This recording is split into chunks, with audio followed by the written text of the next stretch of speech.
Hello, good morning बच्चा लोग। तो उम्मीद करते हैं आप सब अच्छे होंगे और पढ़ाई भी आप लोग का बहुत अच्छे चल रहा होगा। तो आज का जो चैप्टर लेकर के आए हैं हम क्लास 11th का है मोल कंसेप्ट। बच्चा लोग, मोल कंसेप्ट एक ऐसा टॉपिक है जिसको अगर अच्छे से समझा जाए, अच्छे से अगर समझा जाए तो बहुत ही एकदम अच्छा समझ में आएगा। उसको अगर ध्यान से अगर समझा जाए तो बहुत ही मज़ा आएगा इसमें बनाने में। इसका न्यूमेरिकल्स काफ़ी आसान होते हैं और काफ़ी एकदम डायरेक्ट पॉइंट टू पॉइंट रहता है, ज़्यादा क्वेश्चन इधर घुमा हुआ नहीं रहता है। तो मोल कंसेप्ट समझने से पहले हम सबको जानना पड़ेगा मोलर मास क्या होता है। मोलर मास क्या होता है ना। मॉलिक्यूलर मास क्या होता है, मॉलिक्यूलर मास क्या होता है, और साथ में मोलर वॉल्यूम भी क्या होता है। मोलर वॉल्यूम क्या होता है, आप सबको पता है कि मोलर वॉल्यूम जो होगा एट एसटीपी भी होता है, स्टैंडर्ड टेम्परेचर प्रेशर पे, या फिर इसी को बोलते हैं नॉर्मल टेम्परेचर और प्रेशर पे। ये होता है मोलर वॉल्यूम। और याद रखिएगा एक मोल में ये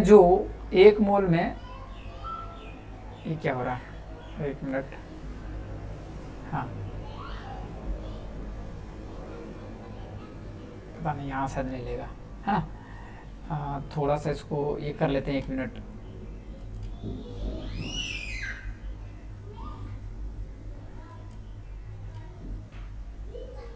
हाँ ये ठीक है, ठीक है।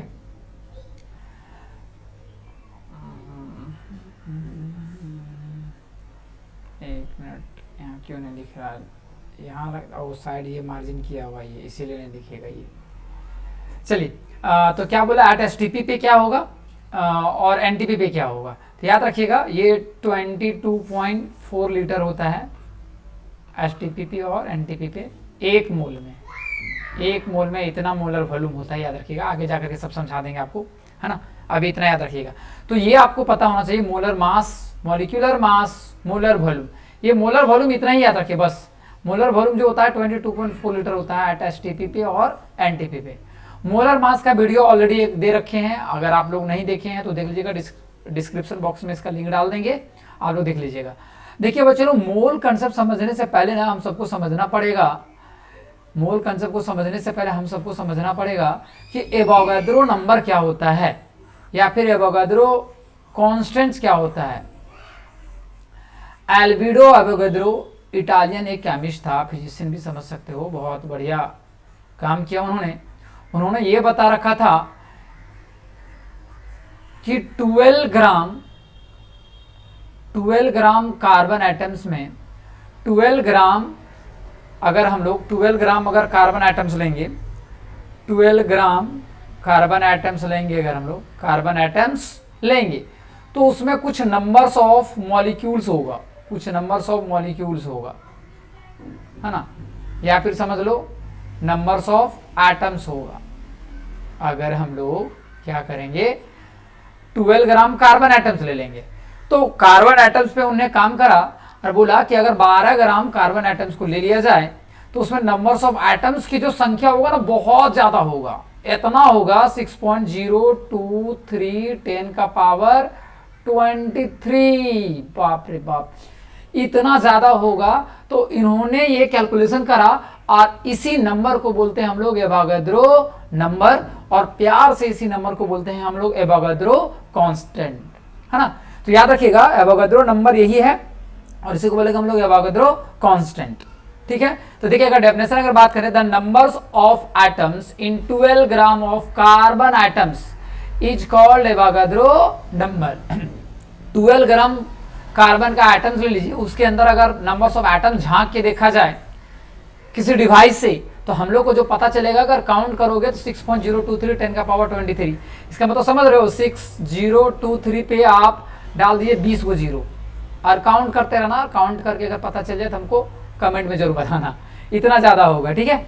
तो ये था एवोगाद्रो नंबर। एवोगाद्रो नंबर का दूसरा डेफिनेशन अगर बात करें तो the numbers of units in 1 मोल, एक मोल में कितना नंबर्स ऑफ यूनिट्स रहेगा उसी को बोलेंगे हम लोग एवोगाद्रो नंबर, या उसी को बोलेंगे हम लोग एवोगाद्रो कांस्टेंट। एवोगाद्रो कांस्टेंट को हम लोग n0 से डिनोट करते हैं और उसका वैल्यू होता है इतना। याद रखिएगा ये कुछ नहीं है, ये नंबर्स है, है ना, पार्टिकल्स का नंबर्स है, एटम्स का नंबर्स है, मॉलिक्यूल्स का नंबर्स है, इलेक्ट्रॉन्स का नंबर्स है ना, ये नंबर ही है। अब आगे धीरे धीरे चलेंगे। एवोगाद्रो नंबर उम्मीद करते हैं आपको समझ में आ रहा होगा, ज़्यादा समझने की जरूरत भी नहीं है। देखिए यही वो इंसान था एवोगाद्रो, अमेडो एवोगाद्रो, जिन्होंने ये कारनामा किया था कि 12 ग्राम कार्बन में कितना एटम्स होगा। तो उन्होंने फाइनली कैलकुलेट करके बता रखा था 6.023 इंटू 10 का पावर 23 एटम्स होगा, जिसको बाद में इसी के नाम से जाना जाता है एवोगाद्रो कांस्टेंट या फिर एवोगाद्रो नंबर। इन्होंने एक प्यारा सा लॉज भी दे रखा था। लॉज क्या था पता है? देख लीजिए यहाँ पे, इन्होंने लॉज भी दिया हुआ था। ये एलियन जैसा दिखता है बट काम बहुत अच्छा किया था। एवोगाद्रो लॉज से that at constant temperature and pressure, Avogadro ने बताया था कि कांस्टेंट टेम्परेचर हो और प्रेशर हो तो गैस जो होगा वॉल्यूम होगा इक्वल होगा, और इक्वल वॉल्यूम अगर इक्वल है तो उसके अंदर जो नंबर्स ऑफ एटम्स होगा या नंबर्स ऑफ मॉलिक्यूल्स होगा या नंबर्स ऑफ पार्टिकल्स होगा या नंबर ऑफ पार्टिकल्स होगा या फिर नंबर्स ऑफ आयंस होगा, सब के सब इक्वल होंगे। देखो क्या हम बोले कि अगर टेम्परेचर फिक्स्ड है, प्रेशर भी फिक्स्ड है, बोले तो कांस्टेंट है किसी भी गैस का, और वॉल्यूम जो है इक्वल है। जैसे मान लो दो गैस है, वॉल्यूम ये है 1 एक और वॉल्यूम 2 है ना, ये वॉल्यूम 1 है और वॉल्यूम 2 है। इसका भी प्रेशर, इसका भी टेम्परेचर, इसका भी प्रेशर और इसका भी टेम्परेचर फिक्स है, तो नंबर्स ऑफ एटम्स जो होंगे वो दोनों के क्या होंगे? इक्वल होंगे, है ना। इन्होंने एक लॉज बता रखा था। चलिए अब बात करते हैं आगे। तो एवोगाद्रो समझ में आ गया, बहुत ज्यादा पढ़ना नहीं है। एवोगाद्रो लॉज का डेफिनेशन याद रख लीजिए, एवोगाद्रो नंबर याद रखिएगा। एवोगाद्रो नंबर को n0 से डिनोट करते हैं 6.023 10 का पावर 23। सर बोलेगा कुछ यूनिट है क्या? कोई यूनिट नहीं है। नंबर्स ऑफ क्वांटिटी का कोई यूनिट होता है क्या? बिल्कुल नहीं होता है ना। तो इसका कोई यूनिट नहीं है, ये यूनिट लेस है क्योंकि नंबर्स ऑफ। अब आते हैं हमारे मोल का। मोल क्या होता है याद रखिएगा, कुछ नहीं। मोल अगर बात करें तो अमाउंट ऑफ सब्सटेंस है, याद रखिएगा। मोल की अगर बात करें एक वर्ड में तो अमाउंट ऑफ सब्सटेंस है और कुछ नहीं। A mole is defined as the amount of substance that contain as many atoms. Amount of substance है तो वो अमाउंट जो सब्सटेंस रहेगा, वो जो अमाउंट रहेगा एटम्स में भी हो सकता है, मॉलिक्यूल्स में भी हो सकता है, आयंस में भी हो सकता है, इलेक्ट्रॉन्स में भी हो सकता है, पार्टिकल में भी हो सकता है, पार्टिकल्स में भी हो सकता है। तो उसी को बोलेंगे हम लोग मोल। तो मोल क्या है? अमाउंट ऑफ सब्सटेंस है जो एटम्स में हो सकता है, मॉलिक्यूल्स में हो सकता है, आयंस में हो सकता है, इलेक्ट्रॉन में हो सकता है।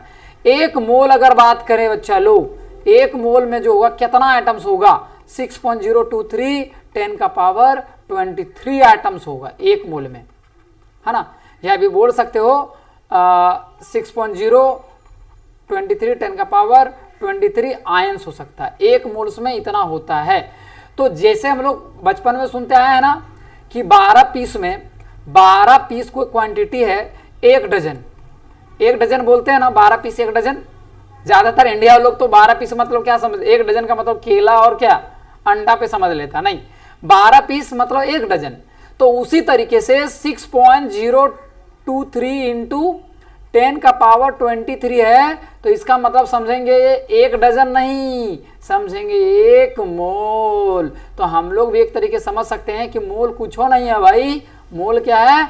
यूनिट है एक तरीके का, है ना। जिस तरीके से डजन जो है वो 12 पीस का एक यूनिट है, उसी तरीके से जो मोल है 6.023 10 का पावर 23 पीस का एक मोल है। अब बोलेंगे सर यहाँ एक डजन में सबके लिए लागू होता है, अंडा के लिए लागू होता है, केला के लिए लागू होता है, एप्पल के लिए लागू होता है, बहुत सारी चीज के लिए लागू होता है। तो उसी तरीके से एक मोल में कितना पीस होगा? सबके लिए लागू होगा। किसके किस लिए लागू होगा? आगे देखते हैं। एटम्स के लिए लागू हो जाएगा, पार्टिकल्स के लिए लागू हो जाएगा। एक मोल में इतना पार्टिकल्स हो सकता है, एक मोल में इतना मॉलिक्यूल्स हो सकता है। और आगे अगर बात करें आगे तो एक, थोड़ा सा स्क्रॉल कर लेते हैं, है ना।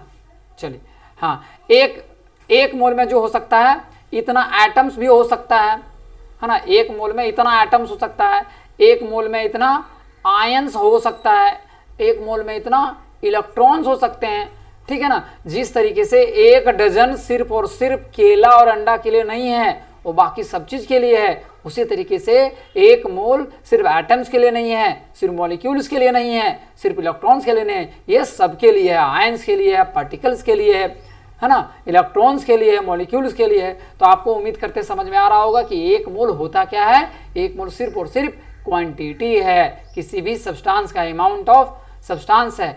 अब बात करते हैं सर मोल कैसे फाइंड करेंगे, how to find numbers of moles. अब मोल्स को फाइंड करने के लिए कुछ नहीं, एक तारीफ फॉर्मूला आता है, उस फॉर्मूला को याद करेंगे। तो नंबर्स ऑफ मोल्स को हम लोग डिनोट करेंगे सबसे पहले n से। याद रखिएगा नंबर्स ऑफ मोल जो होता है गिवन मास इन ग्राम। अच्छा, गिवन मास इन ग्राम मतलब क्या समझें, अगर आप बाजार जाते हो तो बाजार से अगर मान लो कोई ज्वेलरी खरीद के लाते हो तो ग्राम में तौल के देता है ना जी, तो वही जो तौलने वाला मास होगा ना उसको ग्राम में बात करेंगे, गिवन मास इन ग्राम। जैसे मान लो ज्वेलरी खरीद के आया गोल्ड का 10 ग्राम, तो वो 10 ग्राम अलग है और मोलर मास गोल्ड का अलग होता है। तो क्या हम बोलेंगे, वो वजन वाला जो मास होगा उसको बोलेंगे गिवन मास इन ग्राम। तो गिवन मास इन ग्राम को m से बोल लेते हैं और मोलर मास को हम लोग कैपिटल M से बोलते हैं। अब बात करेंगे सर मोलर मास क्या होता है। मोलर मास का लास्ट वीडियो में दे रखे थे। मोलर मास जितना भी कोई भी मॉलिक्यूल्स है उसके अंदर जितना भी एलिमेंट प्रेजेंट है सबका एटॉमिक मास पुट कर दीजिए, ऐड कर दीजिए, वो जो वैल्यू निकल के आता है वो होता है मोलर मास। उसका यूनिट क्या होता है जी, ग्राम पर मोल। ये लास्ट क्लास में हम लोग बात कर रखे थे, लास्ट वीडियो में हम डिस्क्रिप्शन बॉक्स में डाल देंगे, आप लोग देख लीजिएगा, है ना। अगर इसी को शॉर्ट फॉर्म में फॉर्मूला देखें, नंबर्स ऑफ मोल को n से डिनोट करेंगे, गिवन मास को छोटा वाला m और मोलर मास को बड़ा वाला m, है ना। तो फॉर्मूला क्या हो जाएगा, m बाय गिवन m। ये हो गया इसका हम लोग का फॉर्मूला। हालांकि नंबर्स ऑफ मोल का एक ही को फॉर्मूला नहीं है। अच्छा याद रखिएगा यूनिट ऑफ मोल क्या होता है, MOL, है ना। इसका यूनिट ऑफ मोल जो निकालेंगे वहां पे e हट जाएगा, सीधे हो जाएगा मोल, ठीक है। अब इसका अगर बात करेंगे हम लोग, एक और फॉर्मूला होता है, याद रखिएगा नंबर्स ऑफ मोल, यहाँ याद रखिएगा ये कट गया है, नंबर्स ऑफ मोल जो होगा, नंबर्स ऑफ मोल का दूसरा का फॉर्मूला ये होगा नंबर्स ऑफ एटम्स या नंबर्स ऑफ मॉलिक्यूल्स या नंबर्स ऑफ आयंस या फिर नंबर्स ऑफ पार्टिकल्स। इसमें से कोई एक ऊपर रख दीजिए, नंबर एवोगाड्रो नंबर से डिवाइड कर दिए। एवोगाड्रो नंबर बोले तो 6.023 इंटू 10 का पावर 23, इससे डिवाइड कर देंगे। नंबर्स ऑफ एटम्स को इससे डिवाइड कर दो, या फिर नंबर्स ऑफ मॉलिक्यूल्स को इससे डिवाइड कर दो, या फिर नंबर्स ऑफ आयन को इससे डिवाइड कर दो। वो जो वैल्यू निकल के आ जाएगा वो क्या हो जाएगा, नंबर्स ऑफ मोल्स। अब बात यहाँ ये है, कलर थोड़ा सा चेंज कर लेते हैं। अब बात यहाँ ये है, अगर आप लोग को समझ में आ रहा बच्चा लोग तो लाइक थोड़ा सा बनता है मेरे लिए, और आप सबका चैनल अगर सब्सक्राइब नहीं किए हैं तो कर भी दीजिए एंड करवा भी दीजिए। अपने दोस्त सबसे बोलिए, मीठे मीठे बातों से वो लोग कर देंगे, है ना। चलिए, तो हम लोग मोल का दो को फॉर्मूला देख लिए। एक तो क्या था जी, एक तो था m बाय कैपिटल M और दूसरा फॉर्मूला है नंबर्स ऑफ एटम्स। याद रखिएगा नंबर्स ऑफ एटम्स को कैपिटल N से डिनोट करते हैं और एवोगाड्रो नंबर को N0 से डिनोट करते हैं। हालांकि कहीं कहीं एवोगाड्रो नंबर को किसी किसी बुक में Na से भी डिपेंड करेगा, मतलब डिनोट करेगा, तो उस समय आप लोग को हड़बड़ाना बिल्कुल नहीं है। N0 भी बोल सकते हैं या फिर Na भी बोल सकते हैं, इससे दोनों से हम लोग डिनोट करते हैं। ये n जो होगा वो नंबर्स ऑफ एटम्स हो सकते हैं, नंबर्स ऑफ मॉलिक्यूल्स हो सकते हैं, नंबर्स ऑफ आयंस हो सकते हैं, नंबर्स ऑफ पार्टिकल्स हो सकता है। तो एवोगाड्रो नंबर का दूसरा का फॉर्मूला क्या निकल गया, सॉरी नंबर्स ऑफ मोल्स का दूसरा फॉर्मूला क्या निकल गया, n equal to capital N by N0। Capital N क्या होगा, numbers of atoms, numbers of molecules, numbers of particles, है ना। यहाँ लिखा हुआ है छोटका n जो है नंबर्स ऑफ मोल्स, बड़ा का n जो है वो नंबर्स ऑफ एटम्स हो सकता है, नंबर्स ऑफ मॉलिक्यूल्स हो सकता है, नंबर्स ऑफ आयंस हो सकता है, नंबर्स ऑफ पार्टिकल्स हो सकता है। और वो जो N0 है, ये जो N0 है इसका वैल्यू आप सबको पता है 23 10 का पावर 23, ये हो जाता है। अब आते हैं क्या वो दो को जो फॉर्मूला था, कलर चेंज कर लेते, कलर चेंज करो भाई। चलिए, हम लोग क्या देखे थे, पहले का फॉर्मूला क्या देखे हैं, numbers of mole equal to given mass by बड़का वाला मास, मोलर मास। और दूसरा का फॉर्मूला क्या देखे जी, numbers of mole equal to numbers of atoms by N0। ये दोनों को अगर मर्ज कर दिया जाए, n और n, ये दोनों देखो एक दूसरे के साथ भाई बहन का रिश्ता है ना। अगर मर्ज कर दिया जाए तो छोटका m इक्वल टू ये बड़का m हो जाएगा और n बाय n नॉट, है ना। यहां से एक रिलेशनशिप बन के आ गया कि अगर हमको मास दिया हो ग्राम में, कंपाउंड का मोलर मास तो यूं चुटकी में निकाल लेंगे, नंबर्स ऑफ एटम्स निकालना हो एवोगाड्रो नंबर दिया हुआ रहेगा, ये तो ऑलरेडी गिवन दिया रहेगा, ये तो भी लगता गिवन दे ही दिएगा, फॉर्मूला देगा तो निकाल लेंगे। ये दोनों में से कोई एक फाइंड करना हो, या तो ये फाइंड करना हो या तो ये फाइंड करना हो, तो निकाल लेंगे यहाँ से रिलेशन बना करके। ये बहुत ही ज्यादा इंपॉर्टेंट है, याद रखिएगा, ये बहुत ज्यादा इंपॉर्टेंट है ना। अगर यहाँ तक समझ में आ गया हो तो लाइक एक बनता है और सब्सक्राइब भी बनता है और बनवाना भी है, किसी किसी से सब्सक्राइब करवा भी देना है थोड़ा। चलिए अब बात करेंगे हम लोग नंबर्स ऑफ एटम्स का। एक और फॉर्मूला होता है, other formula numbers of moles का, है ना। ये जल्दी यूज नहीं होता है, ये जल्दी यूज नहीं करते हम लोग, लेकिन फिर भी लिख लेंगे। नंबर्स ऑफ मोल का ये तीसरा फॉर्मूला बन गया, है ना। अगर वॉल्यूम में वहां क्या था, गिवन मास था, वहां क्या था, गिवन मास था, किसमें भैया, ग्राम में। यहां क्या रहेगा, गिवन वॉल्यूम रहेगा, किसमें भैया, लीटर में, है ना। अगर हमको क्वेश्चन में वॉल्यूम दे दिया रहे तो अगर नंबर्स ऑफ मोल निकालना हो तो वो गिवन वॉल्यूम को मोलर वॉल्यूम से डिवाइड कर देंगे। और आपको पता है मोलर वॉल्यूम जो होता है एसटीपी कितना होता है, 22.4 लीटर किसी भी गैस का। अगर स्टैंडर्ड टेम्परेचर प्रेशर हो या नॉर्मल टेम्परेचर प्रेशर हो, एक मोल में 22.4 लीटर होगा। तो जरा बताइए हमको आधा मोल में कितना होगा, 11.2 लीटर होगा, याद रखिएगा। यहां से यूनिटरी मेथड से बता सकते हैं। अगर एक मोल में 22.4 लीटर होता है तो बताइए जरा 2 मोल में कितना लीटर वॉल्यूम होगा, 2 से मल्टीप्लाई कर देंगे, कितना हो जाएगा जी, 44.8 लीटर हो जाएगा। उसी तरीके से 3 मोल में कितना होगा, 3 गुना 22.4 लीटर हो जाएगा। ये फॉर्मूला याद रख लीजिएगा, जब गैस में दे यूनिटरी मेथड से बना लीजिएगा, ठीक है, बहुत बड़ा दिक्कत नहीं है। या फिर वो वॉल्यूम को 22.4 से डिवाइड कर देंगे, निकल जाएगा हम सबका। चलिए क्वेश्चन देखेंगे, आगे क्वेश्चन देखेंगे तो मजा आ जाएगा, क्वेश्चन समझेंगे मजा आ जाएगा। वीडियो समझ में आ रहा हो, अगर आप लोग को वीडियो समझ में आ रहा हो,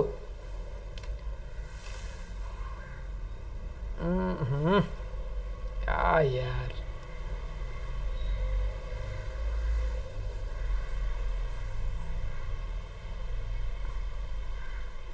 स्पेलिंग गलत कर दिए थे यार, चलो इसे हटा दी।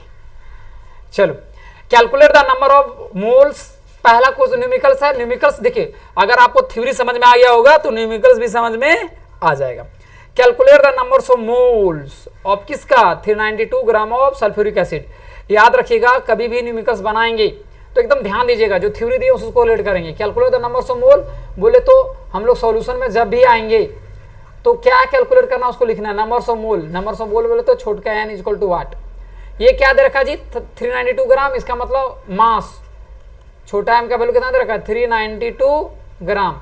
किसका निकालना जी, सल्फ्यूरिक एसिड, सल्फ्यूरिक एसिड लिख लेंगे ऐसे, सल्फ्यूरिक एसिड। अच्छा याद रखिएगा सल्फ्यूरिक एसिड जो होगा, सल्फ्यूरिक एसिड जो होगा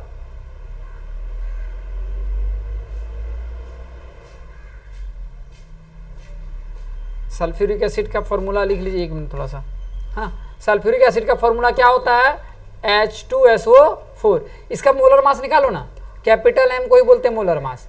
देखो के मोलर मास निकालने का तरीका क्या है, 2 हाइड्रोजन, 2 इंटू हाइड्रोजन कर लो, प्लस सल्फर के एगो है तो 1 इंटू सल्फर कर लो, प्लस ऑक्सीजन कितना है, 4 है तो 4 इंटू ऑक्सीजन कर लो। देखो भैया कल ही बता रखे थे 1 से लेके 30 तक का एटॉमिक मास आप सबको याद कर लेना है। अगर याद नहीं करिएगा तो फिर दिक्कत हो जाएगा। और 30 से ज्यादा कभी कभी क्वेश्चन में दे दिया रहता है, जैसे इस क्वेश्चन में नहीं दिया हुआ है तो हम लोग को याद रखना पड़ेगा। 2 इंटू हाइड्रोजन का 1 होता है, 1 इंटू सल्फर का 32 होता है, प्लस 4 इंटू ऑक्सीजन का 16 होता है। सॉल्व करेंगे, 2 1 जा 2, 32 1 जा 32 और 16 4 जा 64। अगर जोड़ेंगे तो कितना हो जाएगा, 4 2 6 2 8, 98U, 98U। अब हम सबको निकालना होगा, अब निकालिए मोलर मास, गिवन मास भी निकालिए, मोलर मास भी निकाल लीजिए। अब देखिए, अब नंबर्स ऑफ मोल का फॉर्मूला क्या जानते हैं, given mass by molar mass. Given mass को छोटा m से, अब मोलर मास को बड़का m से। छोटा m का वैल्यू कितना दिया था, शायद 392, एक बार देख लेते हैं ऊपर जा करके, हाँ 392 ग्राम है ना। और डिवाइडेड बाय मोलर मास कितना निकालें, 98। इसको अगर डिवाइड करेंगे तो डिवाइड करके देखिए कितना बार में कट जाएगा। अगर यहाँ पे डिवाइड करना चाहोगे,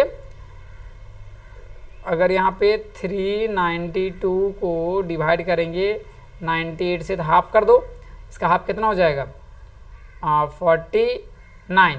इसका हाफ कर दो, कितना हो जाएगा, इसका हाफ कर देंगे तो कितना हो जाएगा जी, 196। ठीक है, अब इसको डिवाइड कर देंगे 196 डिवाइडेड बाय 49। अगर इसको हम लोग डिवाइड करेंगे तो कितना हो जाएगा, इसको डिवाइड करने के लिए 196 से डिवाइड कर देंगे 49, आ जाएगा 4 बार में शायद कट जाएगा। देखो ना 49 इंटू 4 अगर करें देंगे तो वही आ जाएगा। ये पूरी तरह कितना बार में कट जाएगा, 4 बार में कट जाएगा। एन का वैल्यू कितना आ गया, n इक्वल टू 4, इतना मोल निकल गया, n equal to 4 mole, n equal to 4 mole निकल गया। ठीक है, अब अगला क्वेश्चन देखेंगे, अगर हम लोग अगला क्वेश्चन अगर देखेंगे,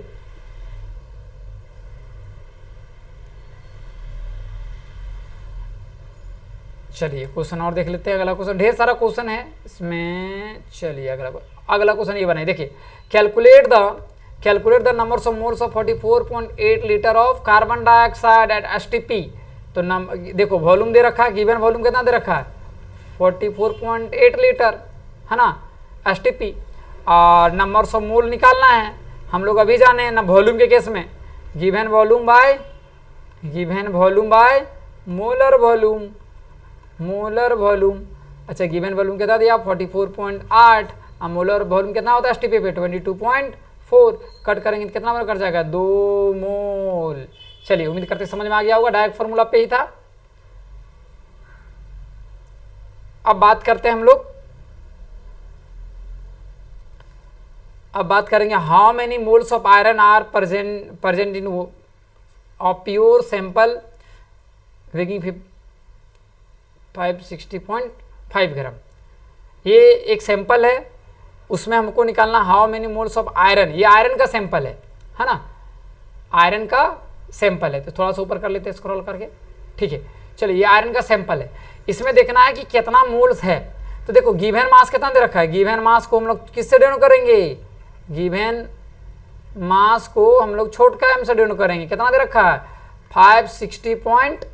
यहाँ 5 नहीं होगा, 05 कर लीजिएगा, याद रखिएगा, यहाँ पे 05 होगा। ठीक है, ये 05 था, 05। ठीक है, और यहाँ पे हम लोग को मोलर मास किसका पूछा है, सैंपल क्या बोला है, मोलर मास को कैपिटल M से डिनोट करेंगे। मोलर मास किसका, आयरन का। आयरन का कितना होता है पता है, 56। हालांकि 58 पॉइंट ओरिजिनल में अगर देखे होगे तो 58.8 के आसपास होता है, जिसको अप्रॉक्स में हम लोग याद करते हैं 56 है ना। अब इसको हम लोग नंबर्स ऑफ मोल निकालना है, तो नंबर्स ऑफ मोल का फॉर्मूला क्या जानते हैं, given mass by molar mass. Given mass by molar मास। तो गिवन मास कितना हो जाएगा बताओ, 56.05 और 56 कट करेंगे। देखिए ना, ये 0.5 को कोई वैल्यू नहीं है, 56 से अगर कट करेंगे कितना मोल कट जाएगा पता है, 10 बार में कट जाएगा, तो इसका 10 मोल हो जाएगा है ना, 10 मोल हो जाएगा। ये मोल से नहीं होगा, मोल होगा, तो एन का वैल्यू 10 मोल आ गया। ठीक है, चलिए अगला क्वेश्चन बात करें अगर हम लोग, how many gram of carbon. देखिए ये क्वेश्चन है, how many gram of carbon can be found in 1 mole of carbon dioxide. एक कितना, देखो ये ग्राम बोले तो छोटा m निकालना है, मास हम सबको फाइंड करना है। वो कौन सा मास, छोटा का वाला फाइंड करना है। मोल दे रखा है, ये बोले तो n का वैल्यू ये दे रखा है, कितना n। और किसका निकालना है जी, मोलर मास निकाल लो। मोलर मास हम सबको निकाल लेना है, बोले तो कैपिटल M निकाल लेना है। किसका भैया, कार्बन डाइऑक्साइड का। कार्बन डाइऑक्साइड का मोलर मास 12 प्लस 2 गुना ऑक्सीजन का 16 होता है, तो 2 ऑक्सीजन तो 16 कर देंगे। और 24 और 12 कितना आएगा, 12 कार्बन डाइऑक्साइड है ना, तो कितना हो जाएगा ये, सॉरी 32 होगा ना जी, हाँ 12 और 32 कितना हो जाएगा 44U है ना। याद रखिए इसको कैलकुलेट करेंगे तो 44U, ठीक है, या फिर ग्राम पर मोल, मोलर मास निकाला ना, ग्राम पर मोल, ठीक है। यू भी लिख सकते थे क्योंकि मोलिकुलर मास और उसका दोनों सेम ही होता है, लेकिन यूनिट की वजह से हम लोग नहीं लिखते। चलिए अब हम लोग को निकालना है, हम लोग क्या जानते हैं, numbers of mole is equal to, यहाँ नहीं लिख पाएंगे हम लोग, रुकिए 1 मिनट, यहाँ से यहाँ कर देते हैं, है ना, यहाँ कर देते हैं। Numbers of mole is equal to mass by molar mass, molar mass. Numbers of mole कितना दिया, 1, मास निकालना है। अब मोल कितना निकालेंगे 44, ये 44 इंटू 1 करेंगे कितना हो जाएगा मास, 44 ग्राम निकल गया, ठीक है। चलिए तो मास पूछा था, कितना मास हो गया 44 ग्राम हो गया। अगला क्वेश्चन देखते हैं हम लोग, how many molecules of water are present in, क्या है क्वेश्चन जी, how many molecules of water are present in 36 gram of water. देखिए भैया वाटर का मॉलिक्यूल्स हम सबसे पूछा है कि कितना होगा, वाटर का मॉलिक्यूल्स हम सबसे पूछा है कि कितना होगा।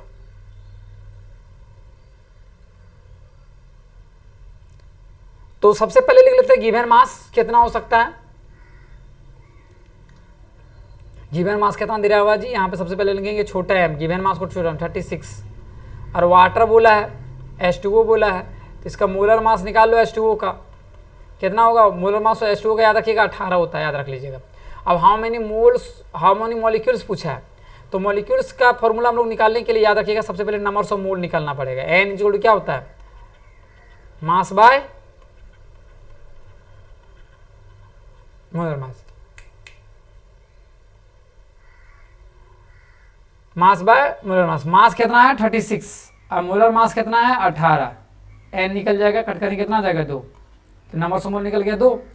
अब हम लोग जानते हैं, सॉरी यहाँ कट कर देते हैं,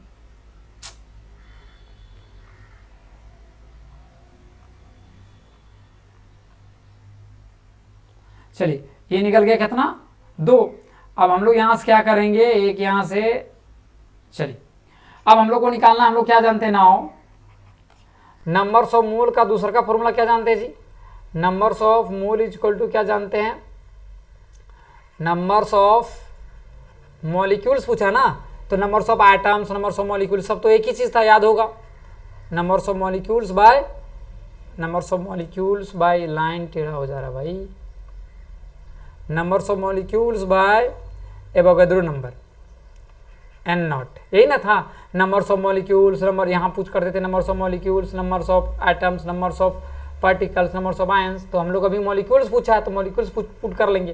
तो नंबर्स ऑफ मोल कितना निकाल रहे हैं ऑलरेडी 2, और नंबर्स ऑफ मॉलिक्यूल्स पूछा है उसको हम लोग जानते हैं n से, इसका वैल्यू कितना जानते हैं 6.023 10 का पावर 23 n0 का वैल्यू, क्रॉस मल्टीप्लाई करेंगे तो n बोले तो numbers of molecules, numbers of molecules कितना निकलेगा 2 से मल्टीप्लाई करेंगे, 2 इंटू 6.023 10 का पावर 23 कितना हो जाएगा जी बताइए, तो मल्टीप्लाई करो 640.62 जा 12 इंटू 10 का पावर 23, ये इतना निकल जाएगा, ठीक है, ये इतना निकल जाएगा। 1 मिनट, थोड़ा सा इसको, हाँ ठीक है, ये इतना हम लोग का फाइनली ये निकल गया। इसको मल्टीप्लाई करके साइंटिफिक नोटेशन में अगर लेके आएंगे तो कितना का पता है 1.204 10 का पावर 23 की जगह कितना हो जाएगा 24, ठीक है। और भी क्वेश्चन है, देखते हैं अगला क्वेश्चन क्या होगा। तो बच्चा लोग समझ में अगर आ रहा हो तो वीडियो को लाइक कर दीजिए थोड़ा सा, और चैनल को सब्सक्राइब कर दीजिए, अगर नहीं किए हैं तो अपने दोस्त के बीच में शेयर कर दीजिए, हमको ज़्यादा खुशी होगा।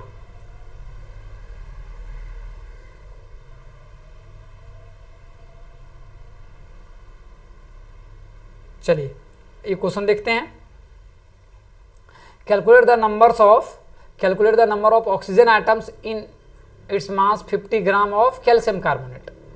हमको calculate the numbers of oxygen atoms निकालना है, ठीक है, मास इन 50 ग्राम।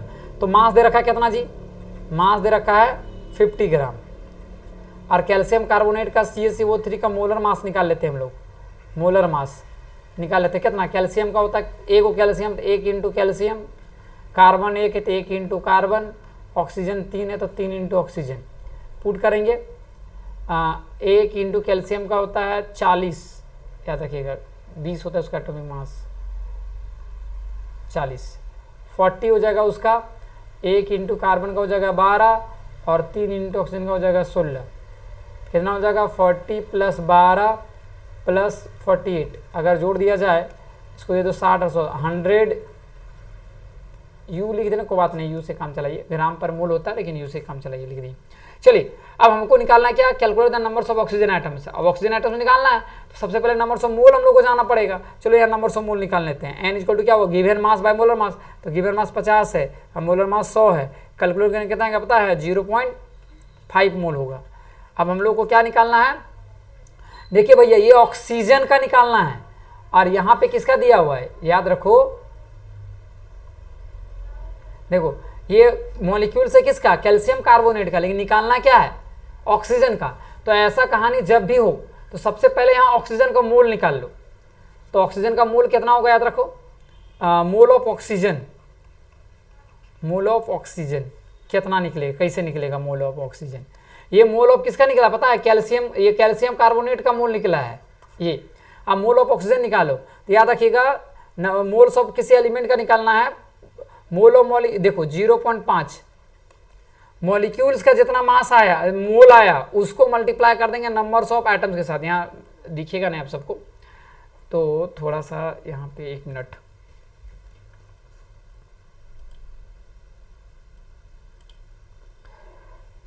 चलिए यहाँ कर लेते हैं, इसको हटा देते हैं ना, यहाँ numbers of oxygen, mole of oxygen का अगर निकालना है, इसको हटा के थोड़ा सा साफ कर लेते हैं, बहुत खिचड़ा दिख रहा है यहाँ पे।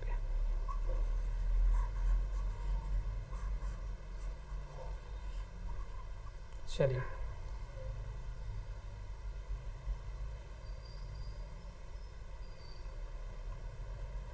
देखो यहाँ हमको निकालना है मोल्स। पहले सबसे पहले क्यों ऐसा काम कर रहे हैं, क्योंकि ऑक्सीजन का हमको निकालना है एटम्स। तो याद रखिएगा यहाँ पे हमको निकालना है moles of oxygen, moles of oxygen. याद रखिए क्या होता है, जितना नंबर्स निकला, numbers of mole into numbers of atoms, into atoms, ठीक है। तो देखो नंबर्स ऑफ मोल कितना निकल गया 0.5, और इस मॉलिक्यूल्स में देखो कैल्शियम कार्बोनेट में ऑक्सीजन का एटम्स कितना है 3 है, तो 3 से मल्टीप्लाई कर दो, कितना होगा जी 1.5 मोल हो गया, किसका, ऑक्सीजन का। ऑक्सीजन का मोल जो हो गया वो 1.5 हो गया। अब हमको क्या पूछा है, नंबर्स ऑफ एटम्स। तो हम लोग नंबर्स ऑफ एटम्स का फॉर्मूला क्या जानते हैं, हम लोग क्या जानते हैं, now numbers of mole is equal to क्या होता है, numbers of atoms, number of atoms divided by Avogadro number N naught. तो नंबर्स ऑफ मोल कितना निकालनी है ऑक्सीजन का, ऑक्सीजन का निकालना है तो 1.5। नंबर्स ऑफ एटम्स को एज यूजुअल रहने दो, numbers of atoms as usual रहने तो एवोगैड्रो नंबर का वैल्यू कितना 6.023 10 का पावर 23, ठीक है। थोड़ा स्क्रॉल कर लेते हैं इसको। अब इसको अगर मल्टीप्लाई करेंगे तो कितना हो जाएगा, देखो तो ये क्रॉस मल्टीप्लाई कितना होगा 1.5 इंटू 6.02, ये पॉइंट है 023 इंटू 10 का पावर 23 इक्वल टू क्या हो जाएगा, नंबर्स ऑफ एटम्स, वो भी किसका, ऑक्सीजन का निकाल रहे हैं, ऑक्सीजन का। मल्टीप्लाई करेंगे कितना आएगा 15 6 90, मतलब हो जाएगा आपका, हम लोग को अगर मल्टीप्लाई करेंगे तो इसको मल्टीप्लाई करो ना, 15 6 कितना हो जाएगा 90। ठीक है, तो 90 को अगर हम लोग को सीधे सीधे कर करेंगे तो कितना हो जाएगा, ये देखो 23 नहीं, इसको मल्टीप्लाई करेंगे ना 1.5 इंटू 6.023, तो ये 90 पॉइंट समथिंग आएगा, कुछ 134 के आसपास आएगा, है ना। तो ये हम लोग सिर्फ 9 लिख देंगे, 9.0 इंटू 10 का पावर 23।